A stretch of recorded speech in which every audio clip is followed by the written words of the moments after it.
Doctor Mohan Yadav ईश्वर की शपथ लेता हूं कि मैं विधि द्वारा स्थापित भारत के संविधान के प्रति सच्ची श्रद्धा और निष्ठा रखूंगा।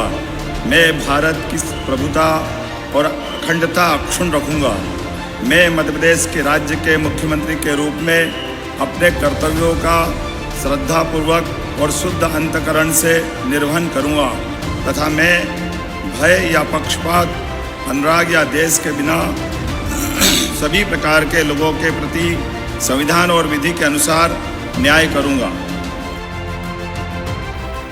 मध्य प्रदेश की मोहन सरकार का अपने 1 साल का कार्यकाल पूर्ण हो गया है।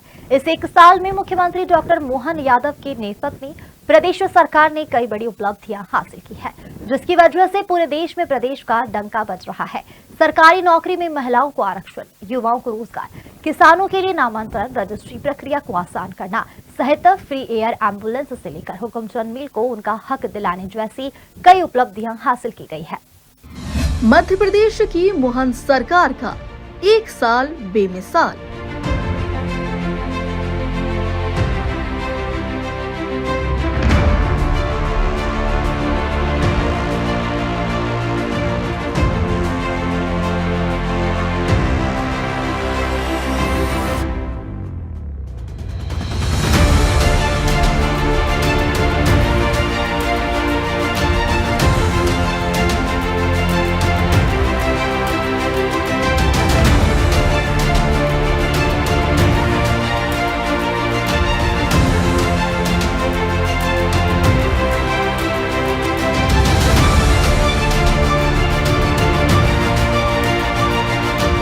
देश में बजा एमपी का डंका, कई बड़ी उपलब्धियां की हासिल।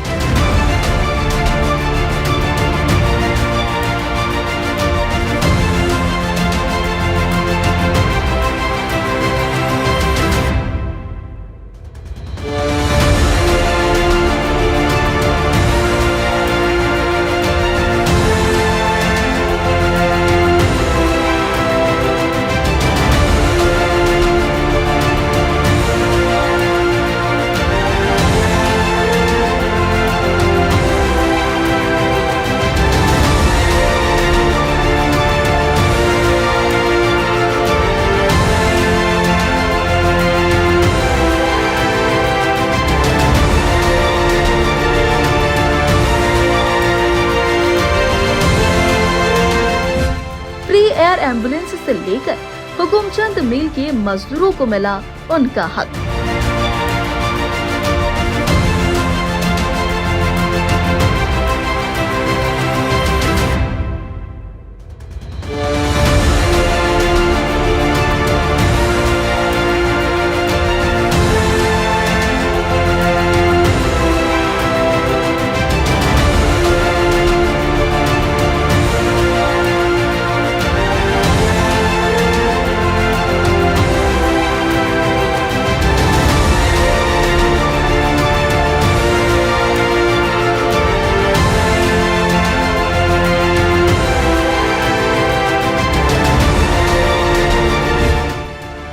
मध्य प्रदेश के युवाओं के लिए खोले रोजगार के द्वार।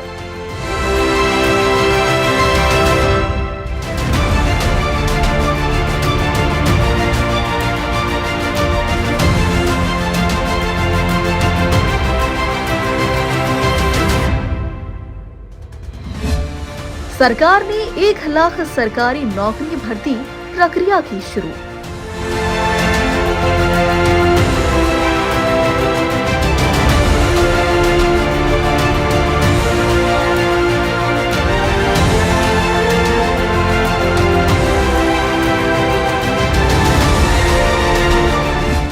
देखिए मध्य प्रदेश की मोहन सरकार की 10 बड़ी उपलब्धियां। जी हां, मध्य प्रदेश विधानसभा चुनाव 2024 में भाजपा ने ऐतिहासिक जीत दर्ज कर कांग्रेस को एक बार फिर विपक्ष में बैठने को मजबूर कर दिया।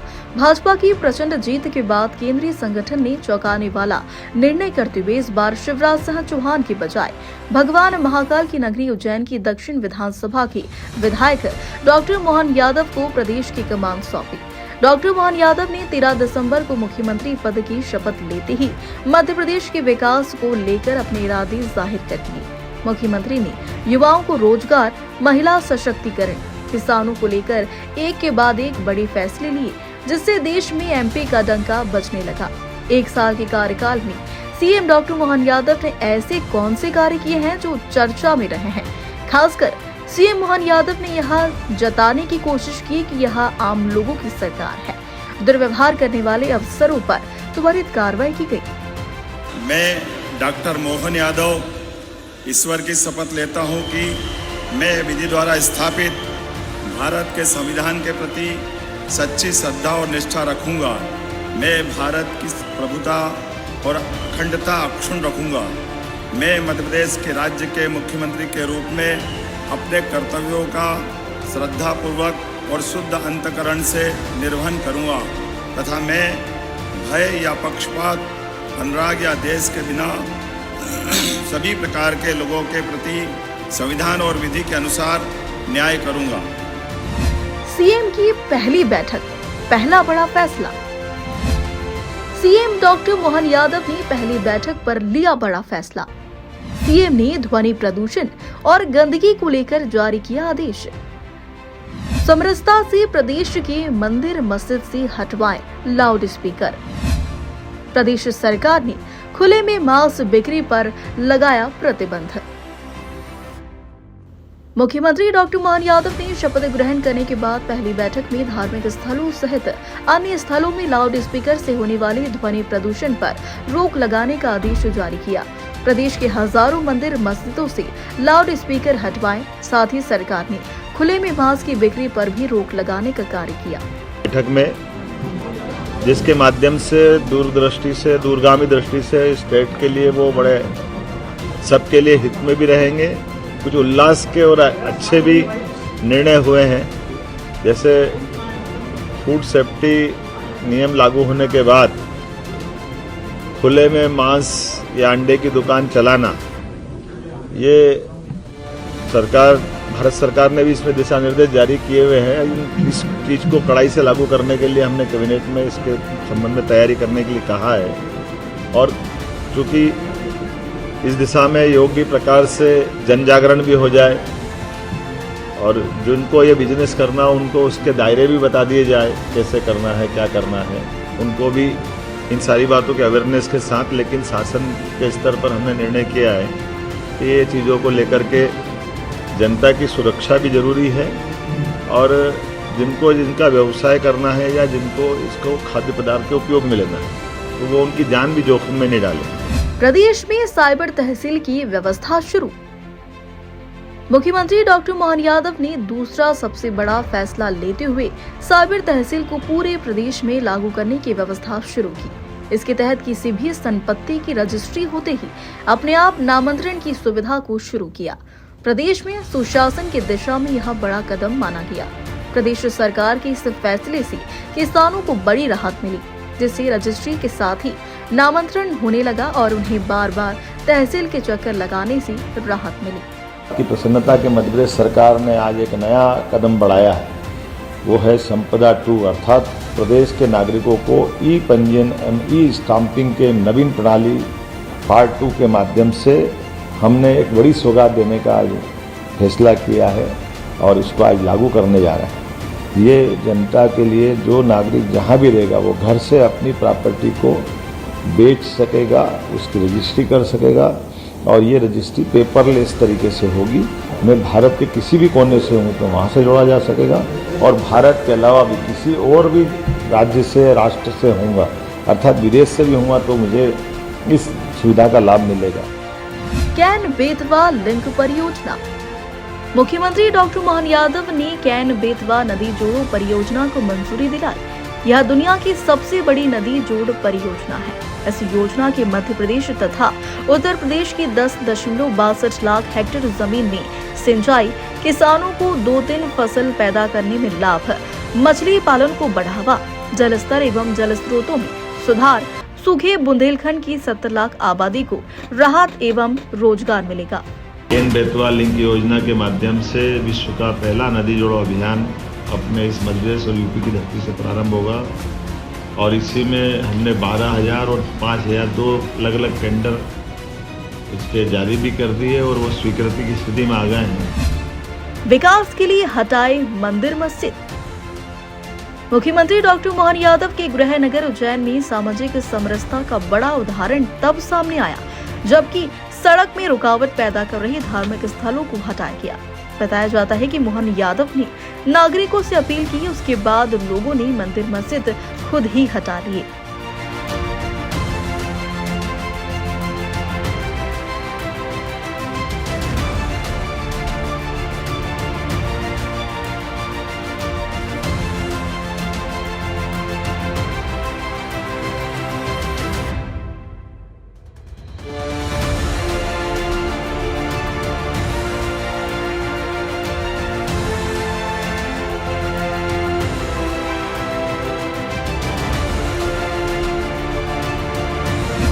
हुकुमचंद मिल के मजदूरों को हक। इंदौर की हुकुमचंद मिल के मजदूरों का हक कई वर्षों से माना जा रहा था। पूर्ववर्ती सरकारों ने इस पर फैसला नहीं लिया, लेकिन डॉक्टर मोहन यादव ने इसे हल करके हुकुमचंद मिल के 4,800 मजदूरों को उनका हक दिलाया है। मुझे खुशी है कि आज अटल जी की जन्म जयंती तो है, लेकिन ये नई सरकार, नए मुख्यमंत्री और मध्य प्रदेश में मेरा पहला सार्वजनिक कार्यक्रम, और वो भी गरीब, कुचले गए मेरे श्रमिक भाई बहनों के लिए होना और ऐसे कार्यक्रम में मुझे आने का अवसर मिलना, ये मेरे लिए बहुत ही संतोष का विषय है। मैं आपके उस कष्ट का भी अपने परिवार के अंदर से एहसास करता हूँ। मैं इस बात को अच्छे से जानता हूँ कि मेरे पिताजी भी मिल में काम करते थे उज्जैन में। मैं भी एक मिल मजदूर के परिवार से आता हूँ और मैं वो पीड़ा समझ सकता हूँ। एमपी में 5 रीजनल कॉन्क्लेव। मध्य प्रदेश के हर युवा को रोजगार मिले, इसी संकल्प के साथ मुख्यमंत्री डॉक्टर मोहन यादव के नेतृत्व में एक के बाद एक 5 रीजनल इंडस्ट्रीज कॉन्क्लेव का आयोजन किया। मुख्यमंत्री डॉक्टर मोहन यादव की पहल पर रीजनल कॉन्क्लेव का सिलसिला 1 मार्च 2024 को उज्जैन से शुरू हुआ। इसके बाद 7 माह में जबलपुर, सागर, ग्वालियर के बाद रीवा में 5वां रीजनल कॉन्क्लेव की गई, जिसमें उद्योगपतियों ने जमकर धन बरसाया और निवेशकों के कई बड़े प्रस्ताव मिले।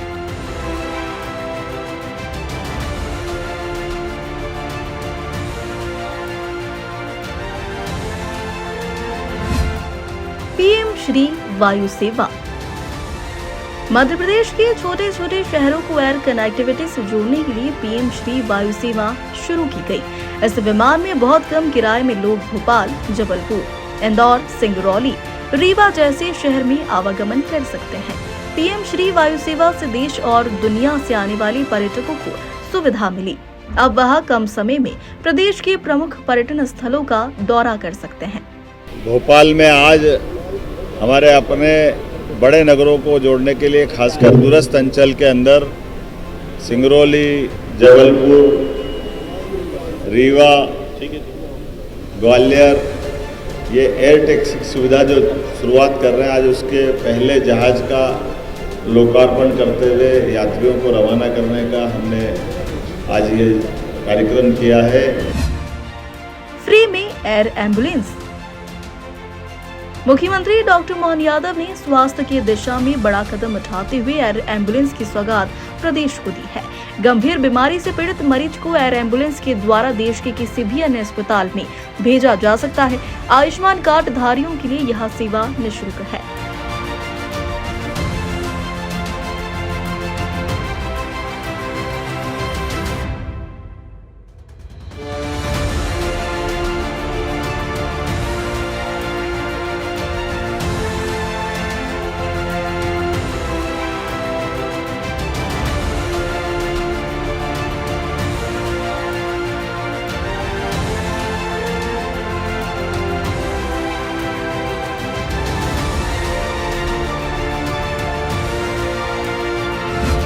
नौकरियों पर भी काम। मध्य प्रदेश के चुनावों में नौकरी एक बड़ा मुद्दा रहा है। नौकरी के क्षेत्र में भी काम शुरू हुआ। चुनाव खत्म होने के बाद कैबिनेट की मीटिंग में स्वास्थ्य विभाग में 46,000 से अधिक नए पद सृजित किए गए, जिन पर जल्द ही बहाली शुरू हो जाएगी। वहीं प्रदेश सरकार ने 31 दिसंबर तक प्रदेश के 1 लाख युवाओं को सरकारी नौकरी देने का फैसला लिया, जिसकी प्रक्रिया भी शुरू कर दी गई।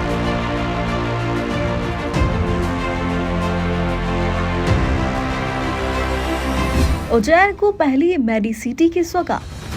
प्रदेश में विकास कार्यों को गति देने के साथ ही मुख्यमंत्री डॉक्टर मोहन यादव ने प्रदेश की धार्मिक नगरी उज्जैन में साल 2028 में आयोजित होने वाले सिंहस्थ को लेकर तैयारियों में जुटे हैं।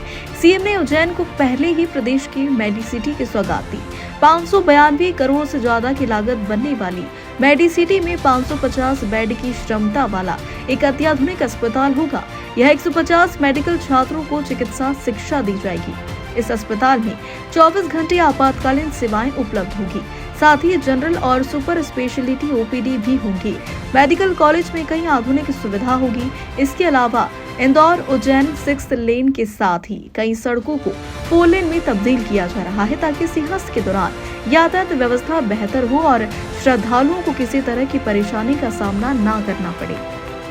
लेकिन वो आग थी, जिस आग के आधार पर केवल उज्जैन ने ये मेडिकल सिटी और मेडिकल कॉलेज सब मिलाकर के जो कंसेप्ट हुआ, परमात्मा की दया से आज हमारे हाथों ये हो भी रहा है। लेकिन उसके साथ एक और जानकारी भी, ये मेडिकल कॉलेज अकेला नहीं है, ना मेडिकल सिटी है।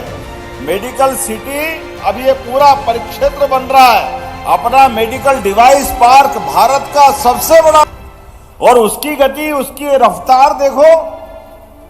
लगभग 950 एकड़ जमीन जो वहां हमने रिजर्व की थी, जिसपे काम चल रहा था, 950 अब हमारी खत्म हो गई, फिर 950 नई एक्वायर करना पड़ रही है। ये है स्कोप, ये है भविष्य की संभावना। यूके जर्मनी का दौरा। मध्य प्रदेश को इंडस्ट्रियल हब बनाने का संकल्प लेकर आगे बढ़ रहे सीएम मोहन यादव ने प्रदेश में 5 रीजनल इंडस्ट्रीज कॉन्क्लेव करने के बाद यूके और जर्मनी का दौरा किया। इस दौरान उन्होंने उद्योगपतियों से 1-to-1 चर्चा कर उन्हें प्रदेश की विशेषताएं बताने के साथ ही राजधानी भोपाल में आयोजित होने वाली ग्लोबल इन्वेस्टर्स समिट के लिए इन्वेस्टर्स को आमंत्रित भी किया। इस दौरान यूके से 60,000 करोड़ निवेश का प्रस्ताव मिला है, तो वहीं जर्मनी की कंपनी ने मध्य प्रदेश में 100 करोड़ निवेश करने की इच्छा जताई, जिस पर सीएम डॉक्टर मोहन यादव ने उन्हें विदेश में बैठे बैठे ही जमीन आवंटित कर दी। मुझे इस बात का संतोष है, हमने जो यात्रा सोच के जिस प्रकार से की थी, इस यात्रा का मूल उद्देश्य ही हमारे अपने मध्य प्रदेश को आगे बढ़ाना, युवाओं को रोजगार के अवसर उपलब्ध कराना। जो युवा शिक्षित है, खास करके अलग अलग प्रकार की उच्च शिक्षा में हो, सामान्य शिक्षा में हो, हर हाथ को काम मिले और कुल मिलाकर प्रदेश और देश की बेहतरी के लिए, उनके अपने परिवार की बेहतरी के लिए, सबके लिए अवसर ढूंढने का एक बड़ा काम है। और मुझे इस बात का संतोष है, जर्मनी हमारा इस मामले में बहुत अच्छा पार्टनर करके बन सकता है, इसकी संभावना देख रहे हैं। आज स्टटगार्ट में आकर जो मैंने देखा है, बड़े पैमाने पर निवेशक यहाँ आकर के काम करने के लिए इंटरेस्ट भी दिखा रहे हैं। और ख़ासकर यहाँ लेब कंपनी हमारे पिछले साल से हमारे संपर्क में भी है, और वो अपने 100 करोड़ से ज़्यादा का निवेश तो ऑलरेडी कल के अपना काम चला रही है। और उसी के कैंपस में हमने बाकी लोगों को इसी आधार पर बुलाया है कि आप आइए, ये कंपनी काम कर रही है, आप भी करिए, और हर एक को काम मिल रहा है। रिन्यूएबल एनर्जी से लेकर के नई टेक्नोलॉजी है, MSME, heavy industry, education, health, tourism, सब सेक्टर में अच्छी संभावना। और जर्मनी की टेक्नोलॉजी कम खर्च में ज़्यादा अच्छे से काम करने की जो इनकी आदत है, उससे मध्य प्रदेश को काफ़ी मदद मिलेगी। मध्य प्रदेश संसाधन से भरपूर है, संभावनाओं से भरपूर है, और आगे बढ़ने के लिए अवसर लेकर जब हम आए तो हमको बहुत संतोष है कि हम ठीक से अपने सारे उद्देश्यों की पूर्ति करेंगे। नौकरी में महिलाओं को आरक्षण। प्रदेश की मोहन सरकार ने महिला सशक्तिकरण की दिशा में बड़ा फैसला लिया। सरकारी नौकरी में महिलाओं के आरक्षण को 33% से बढ़ाकर 35% किया। यह नियम मध्य प्रदेश सिविल सेवाओं समेत सभी सरकारी नौकरियों पर लागू होगा। प्रदेश सरकार से इस फैसले पर प्रदेश के बहन बेटियों में उत्साह है और उन्होंने सीएम डॉक्टर मोहन यादव का आभार भी जताया। मध्य प्रदेश में शासकीय सेवा में जो भी भर्तियां होंगी उसमें रिजर्वेशन जो पहले 30% हुआ करता था, फिर 33% हुआ, अब 35% हो गया है। इसका निर्णय सरकार ने पहले ले लिया था। आज कैबिनेट ने उसको कार्योत्तर अनुमोदन कर दिया है। अब महिला सशक्तिकरण की दिशा में एक बड़ा महत्वपूर्ण कदम है कि शासकीय सेवाओं में जितनी भी भर्तियां मध्य प्रदेश में होंगी उसमें 35% महिलाएं होंगी। मध्य प्रदेश को एक के बाद एक कई ऐतिहासिक सौगात देने के साथ ही पहले से चली आ रही सभी जनहितैषी योजनाओं को आगे बढ़ाया। प्रतिमाह 1,77,70,000 से ज्यादा लाडली बहनों को 1,250 की राशि, बुजुर्गों को सामाजिक पेंशन, मुख्यमंत्री तीर्थ दर्शन योजना, मुख्यमंत्री कन्या विवाह सहित अन्य योजनाएं जारी है। विपक्ष द्वारा लोकसभा चुनाव के बाद लाडली बहना योजना को बंद करने के कयास लगाए जा रहे थे, लेकिन मुख्यमंत्री डॉक्टर मोहन यादव ने सभी कयासों को झुठलाते हुए न सिर्फ लाडली बहनों को हर महीने राशि ट्रांसफर कर रहे हैं, बल्कि उन्हें आत्मनिर्भर बनाने के लिए निरंतर प्रयास में जुटे हैं। कुल मिलाकर मुख्यमंत्री डॉक्टर मोहन यादव का 1 साल का कार्यकाल उपलब्धियों भरा रहा, जिसमें उन्होंने हर क्षेत्र को आगे बढ़ाने की दिशा में काम किया। यही वजह है कि अब न देश भर में एमपी के नाम का डंका बज रहा है। मैं डॉक्टर मोहन यादव ईश्वर की शपथ लेता हूं कि मैं विधि द्वारा स्थापित भारत के संविधान के प्रति सच्ची श्रद्धा और निष्ठा रखूंगा। मैं भारत की प्रभुता और अखंडता अक्षुण्ण रखूंगा। मैं मध्य प्रदेश के राज्य के मुख्यमंत्री के रूप में अपने कर्तव्यों का श्रद्धापूर्वक और शुद्ध अंतकरण से निर्वहन करूंगा तथा मैं भय या पक्षपात, अनुराग या देश के बिना सभी प्रकार के लोगों के प्रति संविधान और विधि के अनुसार न्याय करूंगा।